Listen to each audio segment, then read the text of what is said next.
دا اقرار الحسن انټرنیشنل ډیجیټل منافق دی. دیکو د قرآن پاک ختم لسوک بوزي کنه الته هم دی عمران خان پس لګیا شي.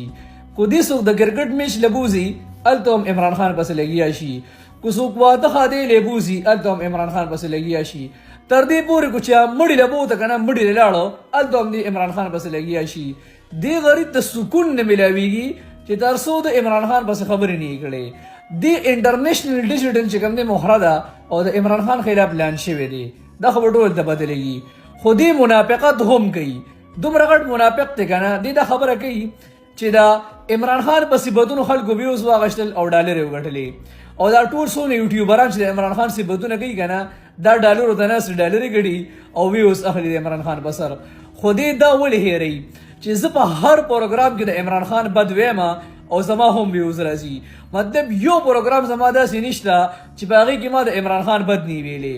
دی په هر پروګرام کې د عمران خان بد وایي او په هغې د ویوز راځي او په هغې د ډالر راځي. نو هغوی د عمران خان په صفت ګټي او دی د عمران خان په مخالفت ګټي. دواړو کې هېڅ فرق نشته. د دم د عمران خان د نوم نه بغیر روزي بندېږي د هغوی د عمران خان د نوم نه بغیر روزي بندېږي. خو دی منافقت کوي. هغوی ته بد وایي او ځان ته ښه وایي. دی وایي زه به د عمران خان بد وایم او ما ته به ډالر میلاویږي. او ظاهر خبر د عمران خان پسې خبرو کې د عمران خان په ویډیو کې وایي ویوز به راځي پی ټي آی والا به ورځي خبره وي سافټویر والا اپډیټ کړي په کمنټونو کې او د ویوز به زیاتېږي. نو دا انټرنیشنل ډیجیټل منافق دی.